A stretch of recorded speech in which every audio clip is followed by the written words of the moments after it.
ಒಂದು ಹಳೆ ಗಾದೆ ಇದೆ, ಏನು ಗೊತ್ತಾ? ಚುನಾವಣೆ ಹತ್ರ ಬಂತು ಅಂದರೆ ರಾಜಕಾರಣಿಗಳ ಬತ್ತಳಿಕೆಯಿಂದ ಬಾಣಗಳಿಗಿಂತ ಹೆಚ್ಚು ಆಶ್ವಾಸನೆಗಳು ಹೊರಬರುತ್ತವೆ ಅಂತ. ಈಗ ಕರ್ನಾಟಕ ರಾಜಕಾರಣದಲ್ಲೂ ಕರಾರುವಕ್ಕಾಗಿ ಇದೇ ಆಗ್ತಾ ಇದೆ. ರಾಜ್ಯದಲ್ಲಿ ಮುಂದಿನ ಚುನಾವಣೆ ಬರೋದಕ್ಕೆ ಇನ್ನು ಸರಿಯಾಗಿ 2 ವರ್ಷ ಬಾಕಿ ಇದೆ ಅಷ್ಟೇ. ಅಷ್ಟರಲ್ಲೇ ನಮ್ಮ ಮುಖ್ಯಮಂತ್ರಿ ಡಿ.ಕೆ. ಶಿವಕುಮಾರ್ ಅವರು ಇಡೀ ರಾಜ್ಯ ರಾಜಕಾರಣವೇ ತಿರುಗಿ ನೋಡುವಂತಹ ಒಂದು ಮಸ್ತ್ ಬಾಂಬ್ ಸಿಡಿಸಿದ್ದಾರೆ. ಅದೇನಪ್ಪ ಅಂದರೆ, ರಾಜ್ಯದಲ್ಲಿ ರೈತರ ಸಾಲ ಮನ್ನಾ ಮಾಡೋ ಬಗ್ಗೆ ನಾನು ಗಂಭೀರವಾಗಿ ಪರಿಶೀಲನೆ ಮಾಡ್ತಾ ಇದ್ದೀನಿ ಅಂತ. ನಿನ್ನೆ ಕಲಬುರಗಿಯಲ್ಲಿ ನಡೆದ ಪ್ರಗತಿ ಪರಿಶೀಲನಾ ಸಭೆಯಲ್ಲಿ ಡಿ.ಕೆ.ಶಿ ಬಾಯಿಂದ ಈ ಮಾತು ಬಿದ್ದಿದ್ದೇ ತಡ. ಇತ್ತ ರೈತರು ಖುಷಿಯಾಗಿದ್ದಾರೆ, ಅತ್ತ ವಿರೋಧ ಪಕ್ಷದವರಿಗೆ ಟೆನ್ಷನ್ ಶುರುವಾಗಿದೆ.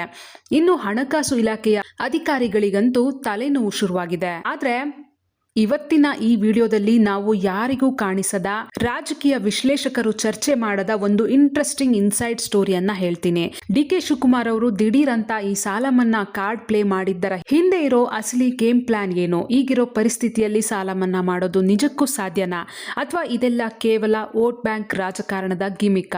ಈ ವಿಡಿಯೋನ ಕೊನೆ ತನಕ ನೋಡಿ, ಯಾಕಂದ್ರೆ ಮಧ್ಯದಲ್ಲಿ ನಾನ್ ಹೇಳೋ 3 ಆರ್ಥಿಕ ಲೆಕ್ಕಾಚಾರಗಳು ನಿಮ್ಮ ಕಣ್ಣು ತೆರೆಸುತ್ತವೆ.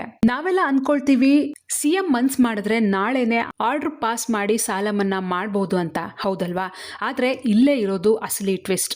ತಾಂತ್ರಿಕವಾಗಿ ಮತ್ತು ಕಾನೂನಾತ್ಮಕವಾಗಿ ಸದ್ಯಕ್ಕೆ ಸಾಲ ಮನ್ನಾ ಮಾಡೋದು ಇಂಪಾಸಿಬಲ್. ಯಾಕೆ ಗೊತ್ತಾ? ಯಾವುದೇ ಸರ್ಕಾರ ಸಾಲ ಮನ್ನಾ ಮಾಡಬೇಕು ಅಂದ್ರೆ ಅದಕ್ಕೆ ಬರಗಾಲದ ಹಿನ್ನೆಲೆ ಇರಬೇಕು. ಸುಮ್ಮನೆ ಕೂತು ಸಾಲ ಮನ್ನಾ ಮಾಡಿದ್ರೆ ಆಡಿಟ್ನಲ್ಲಿ ಸರ್ಕಾರ ಸಿಕ್ಕಿ ಬೀಳುತ್ತೆ.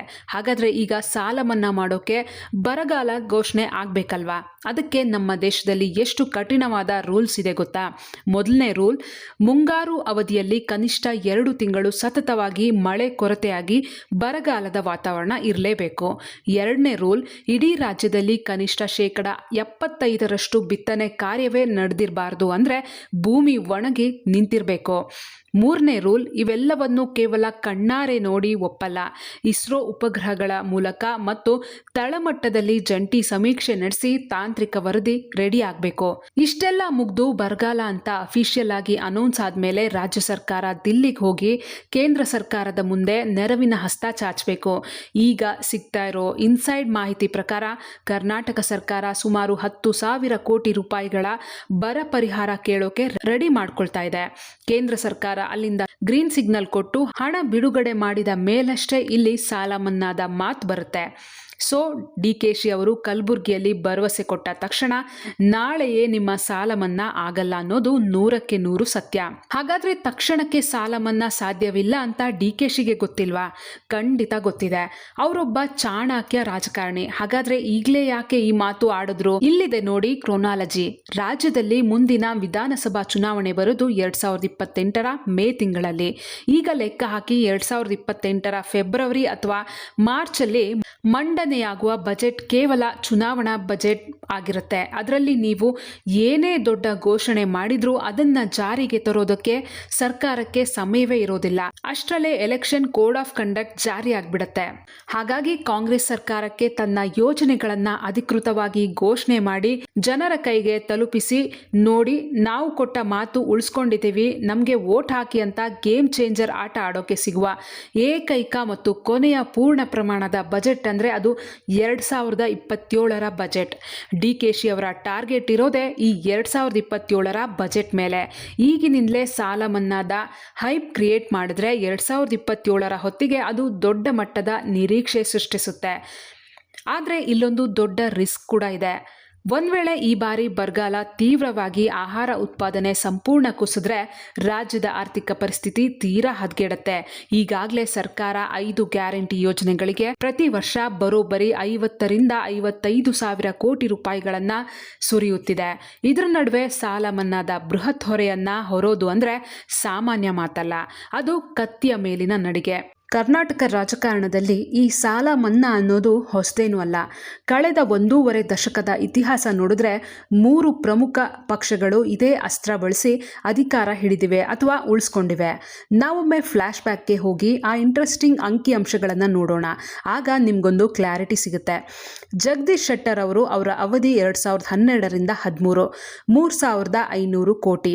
ಬಿಜೆಪಿ ಸರ್ಕಾರದ ಅವಧಿಯಲ್ಲಿ BS ಯಡಿಯೂರಪ್ಪ ಅವರ ತೀವ್ರ ಒತ್ತಡ ಮತ್ತು ರಾಜ್ಯ ರಾಜ್ಯದಲ್ಲಿದ್ದ ಬರಗಾಲದ ಹಿನ್ನೆಲೆಯಲ್ಲಿ ಸಹಕಾರಿ ಬ್ಯಾಂಕ್ಗಳಲ್ಲಿದ್ದ ಗರಿಷ್ಠ 25,000 ರೂಪಾಯಿವರೆಗಿನ ರೈತರ ಬೆಳೆ ಸಾಲವನ್ನು ಮನ್ನಾ ಮಾಡಲಾಯಿತು. ಇದರಿಂದ ಸುಮಾರು 16 ಲಕ್ಷ ರೈತರಿಗೆ ಹೆಲ್ಪ್ ಆಗಿತ್ತು.